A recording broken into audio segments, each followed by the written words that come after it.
Hey there, welcome to Business Breakthroughs. I'm your host, Neal DiPentino. So glad you could join us today. I've got a really great guest today. I think you're really going to enjoy some of the stuff that she's going to be talking about. She's a humanitarian award winner. Providing remote business coaching to entrepreneurs in developing countries and emerging economies. She is the founder and the CEO of EFour Enterprises from Delray, Florida. Welcome to the show, Donna Rosa. How you doing, Donna? Thanks so much, Neal. So happy to be here. Yeah. So how are things down in Florida? It finally cooled off. We're liking the cooler weather here. I don't know about where you are, but well, I think I have you beat. The studio is like about 20 degrees cooler than the rest of the building, and so I'm actually, you can't see them, but I have muckalucks on my feet to keep my feet warm. But not really. I'm just kidding. But when I say cooler, I mean 74 degrees. My heart bleeds for you. It's a welcome relief. Yeah, absolutely. So I love this time of year in Florida. It's a great place to be. I guess I was told one time by somebody that I'm not supposed to say things like that because we need to be evergreen. So if somebody wants to watch this in the summer, whatever. Oh, but you know what?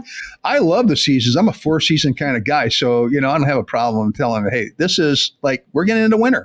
And it's cold in Tennessee. So, yeah. So, hey, Donna, we want to dive into, your expertise and what you do. I in the intro kind of spoke about a little bit about your business and the humanitarian award and what you do in your business and as a coach. But before we do that, really want to find out more about you. Can you give us a little, bit of your background? Tell us about Donna Rosa. Yeah, so my background as well as my business are both sort of different. I spent most of my career in the food industry, believe it or not. And then at some point, I just sort of took a look and I wanted to do something good for the world at some point. And I realized that what could I do? And that I had a lot of business experience and I just wanted to share it with people who needed this experience. And so, after a lot of soul searching, a lot of digging, a lot of research or whatever, I figured out that I could sort of transport my skills into entrepreneurs in developing countries. And so I made the transition from the corporate world into international development, which is what this is called. Working in all over the world, Africa, Central America, Eastern Europe, Caribbean, and so forth. Okay. And I read someplace or maybe heard someplace that you're kind of an international traveler. You've worked internationally. You obviously love that travel part of your life. Tell us a little bit about that background. Yeah, I've done a lot of work. I started off working in the field. Much of my work is in Africa because that just happens to be where most of the aid was going. But I also traveled a lot for business and for pleasure. So I was a traveler, but at some point I got tired of the travel and I got tired of the TSA and the blah, blah, blah. So now I work almost exclusively remotely with these entrepreneurs using the power of the internet and Zoom. I coach entrepreneurs remotely. And, there's more and more internet connectivity in Africa and other places. And so it's entirely possible, as long as somebody has a computer and internet access, that I could do it remotely. So I have quite some experiences from the field work. Nice. Well, God bless the internet, right? So it's given us a lot of opportunities for those people that you work with that they may not have ever had before, right? Yeah. So before we started the podcast, we kind of were talking a little bit about your business and what you do at EFour Enterprises. And I guess you said this is kind of all one thing, but really you're working not only with the actual entrepreneurs, but you kind of work with, they have sponsors or they have investors, people who are interested in making sure that they have a business and that business succeeds. And they're looking for a return on their investment too. Is that correct? Yeah, it's more nonprofit rather than investment. So, what the organizations that I target are what's called donor organizations. So, this is the aid world where they have a group of entrepreneurs that they want to do what they called capacity building. So, they want to teach them how to run a business.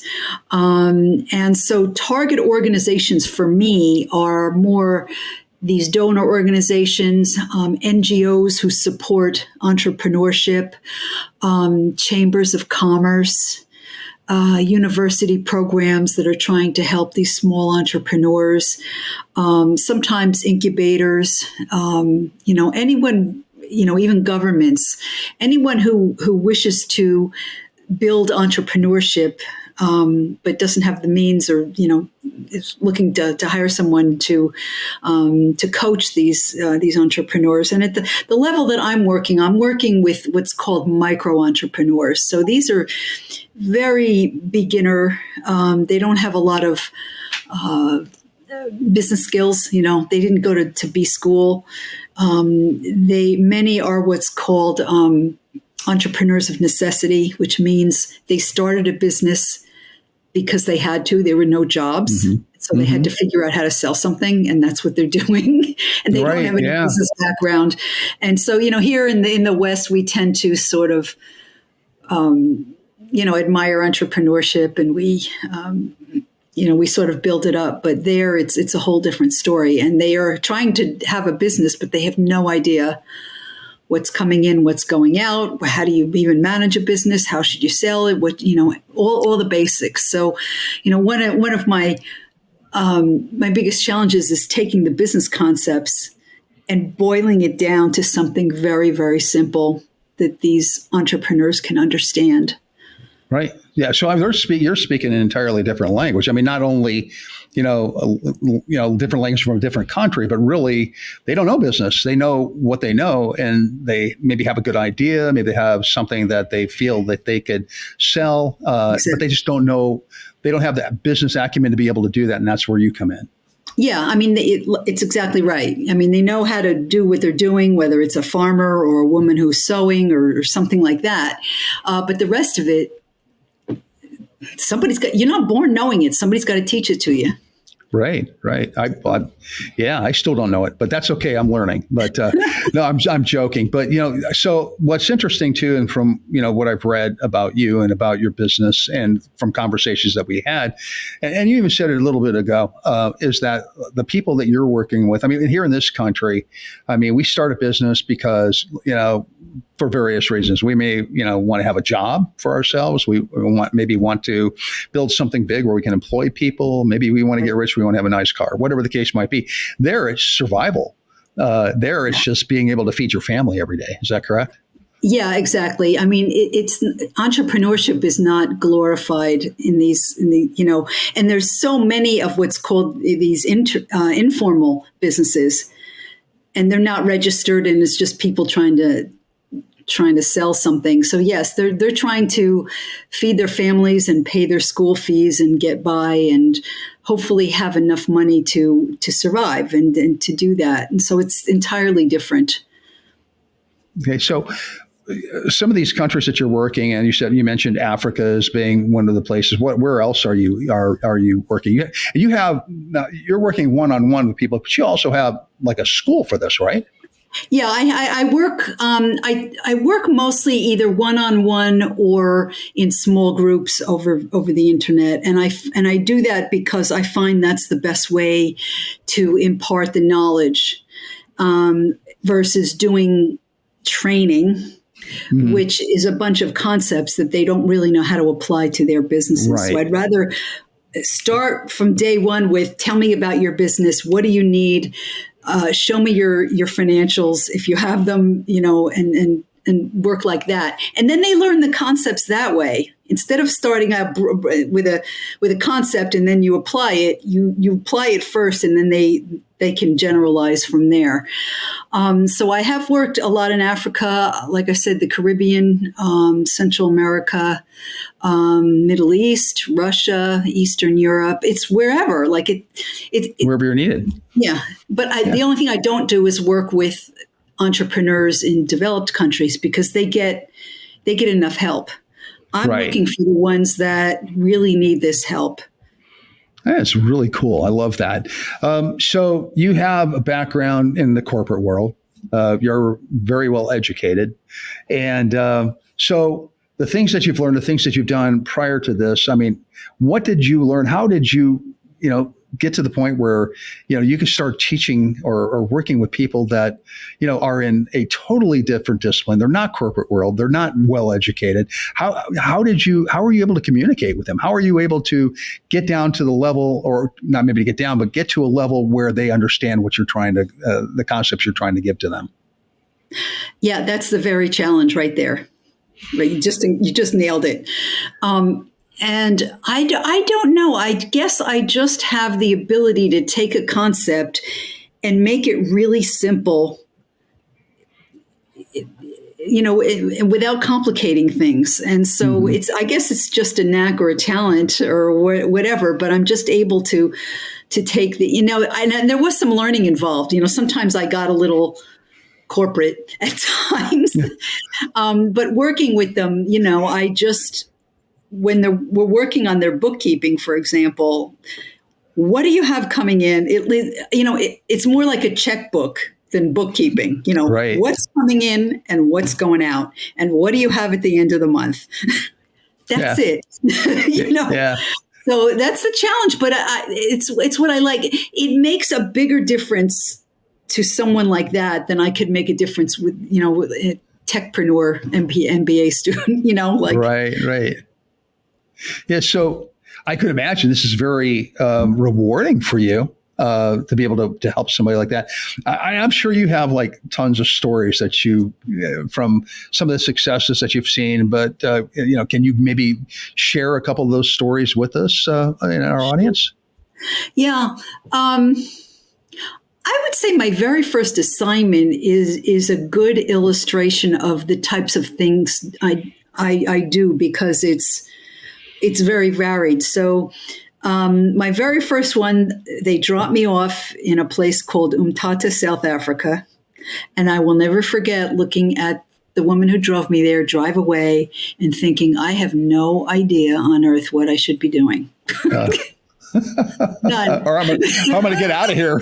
I was like, okay, I'm here for 3 weeks and now I don't know what to do. Oh. So I started working with this farmer. He was a dairy farmer who also had a small processing facility. And I tend to do a lot of work in agribusiness and small food processing because I came from the food industry. So that's my background. And I just started. And the other thing I do well is I ask a lot of questions.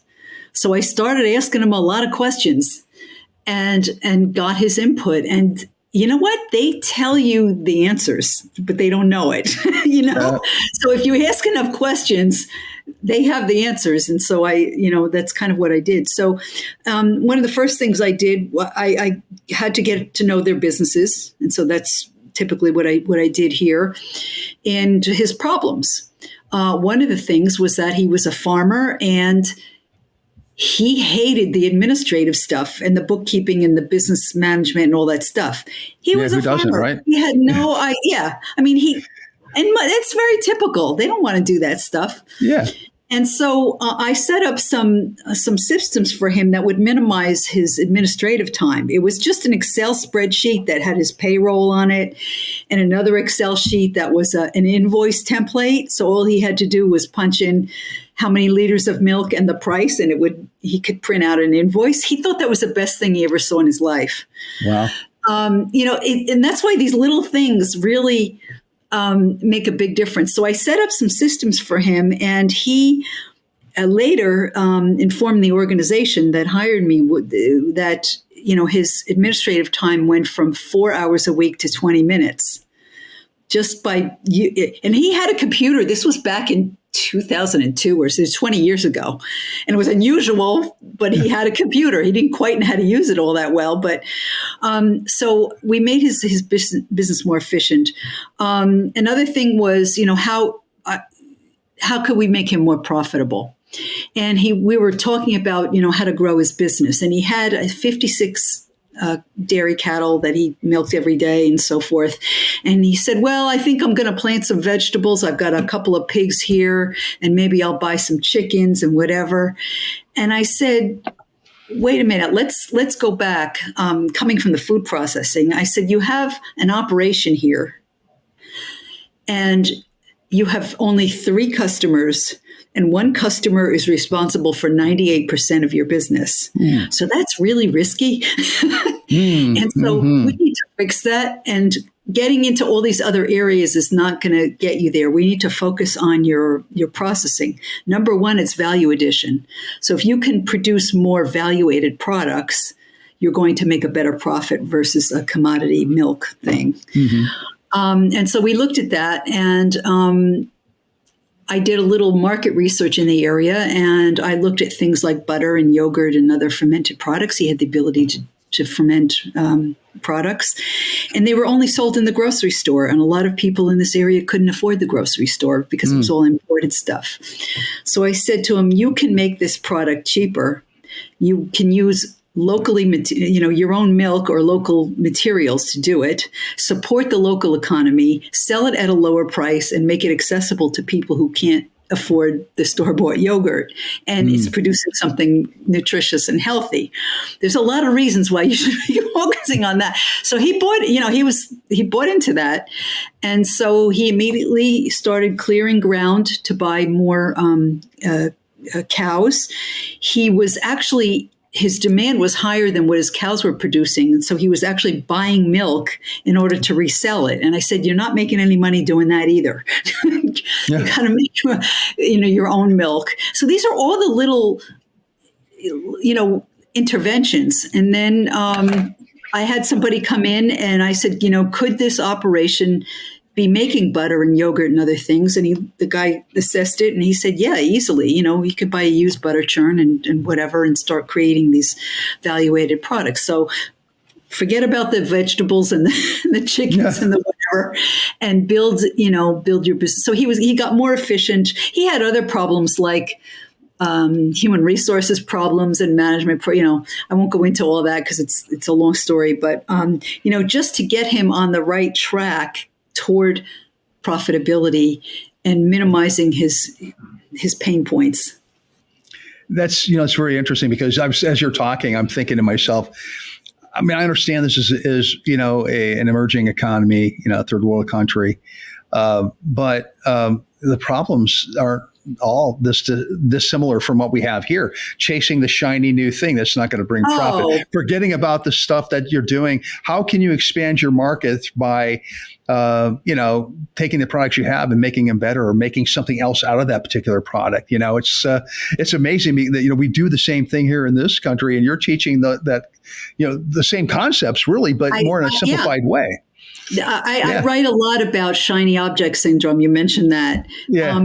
These people have it in spades. And so trying to, and I think that's just an entrepreneurial thing, because their radar is always up about, how can I make more money? I can do that. Yeah. I can do that. I could do, with that. And most of what I do, most of my job is keeping them focused. Right. Focus. And, we can do that, but put it aside for now. And let's do this first. Yeah. And keep them clear. And once they get clarity, I was talking to, I had do some mentorship, and spoken to one yesterday, and she said, I feel so much more confident. And I said, that's because you're clear now. Once you get clarity, you have more confidence in what you're doing, because somebody asks you something, you can answer the question. Mm-hmm. And so it goes a long way to just sort through their brain, keep them focused. This is what you do. This is what you do later. Yeah, no, that's amazing. I also heard you say when you were talking about the Excel spreadsheet and everything, that you cut his administration time down, to 4 hours, I think, or 20 minutes, from 4 hours to 20 minutes. So that gave him the time to go out and actually explore new things and everything, so to help him become more profitable. And I think, if we in this country or anywhere, no matter where you're at, if you look at these tools that are available to you and you learn how to use some of these things, and don't be so dadgum stubborn about it, you're going to find that it's going to buy time. And it could be like you can use that time for, creating better business, being more profitable, maybe spending more time with your family, that type of thing. So I think it's amazing. Yeah, I mean, being a dairy farmer is very hard. The cows, their first milking is like 4 a.m. And then like in the afternoon, they have to be milked. Yeah. Their milk is there. You have to milk them. Right. And so it's a very tough, long day. And if to spare, to pick up an extra half a day is a lot. Yeah, Absolutely. Absolutely. And to me, it's like it's something really small, or to you and I, it's like, oh, well, you just, but it makes a huge difference. That's what I'm saying. The little things make such a huge difference. It does. We take a lot of things for advantage. I mean, it's just because I guess we're fortunate, but we can roll over to Kroger or wherever and grab ourselves a carton of milk or yogurt or whatever. It's not that easy for other people. And then you said, the prices and stuff like that not being affordable. So obviously by being able to do what he was doing and skipping that middleman, that grocery store, he was able to keep his prices down, and probably that helped his profits as well, I imagine. Yeah, exactly right. Very good. So after you said, I think it was 2002, 2003, you said? Something like that, yeah. Yeah. So have you been able to stay in contact with him and know where he's at today? Most of the time I lose contact, it goes through an organization and they're like, okay, thank you for doing what you did. And move on to the next thing, right? So I don't know what happened with that. But they're so grateful for the advice, so grateful for the advisory, so grateful for your expertise and for the help. That's another thing that's so rewarding. Yeah. Just a little bit of advice, and it makes such a huge difference in their lives. Yeah. Imagine that, being able to feel good about what you do, right? I love it. I mean, these entrepreneurs, they're like little sponges. Nice. I love it. They hang on everything you say, and but you do have to vet them. Like, not everyone's cut out for this, and not everyone's going to put in it's still a lot of work, no matter how you cut it. Entrepreneurship is difficult. Imagine. They face, issues that we don't face in the more developed countries. They never get, it's extremely difficult to get any kind of financing or funding. They don't have any collateral, through the traditional means, unless they get a grant. And a lot of times they don't know how to do a proper grant application. So they have to, we're really talking about a shoestring, and we're talking about, okay, what can we do with what you have now to start generating income? And it may be not what you're eventually going to do, but how do we just get you some money? Right. You got to start somewhere, right? Well, fantastic. This has been really super. I'm sorry, go ahead. No, I was just going to say, and a lot of times it's something related, but it's not their ultimate thing. But we get them into profitability. Right. Well, fantastic. I mean, it sounds like a great program, and they can actually either do one-on-ones. You have the class, online classes and stuff like that. We've actually come to the end of the show. We've actually, we're maybe a little bit over, but that's okay, because this has really been super interesting, and I really appreciate you being on the show. But before we leave, is there any last parting thoughts that you would like to share with the audience? I would just try and what I'm trying to do is make organizations more aware of the need to give business support. There's technical support for these people. There's sometimes financial support, but the business advisory is missing. And so this is what I'm trying to get out, that you need to, if you have the other two and you don't teach them how to manage a business, you're wasting your time and your money. So just this need for business support. Very good. And if somebody wants to find out more about you, about EFour, and about what you're doing, how do they get in contact with you, Donna? Yeah, so they can go to my website, efourenterprises.com. They can contact me, Donna, at efourenterprises.com. And EFour stands for Empowering Entrepreneurs in Emerging Economies. That's with the 4 E's. So you can, and I'm on LinkedIn, hook up with me there. Fantastic. Sounds great. Well, thank you again for being on the show. And folks, that is our show for today. So thrilled that you could be with us again. Business Breakthroughs is sponsored by Titan Media Works. Check us out at titanmediaworks.com. That's works spelled WORX. And check out all of our other great hosts on the Small Business Delivered Network at smallbusinessdelivered.com. Until next time, thanks for listening in. We'll talk to you soon. Bye-bye. Bye-bye.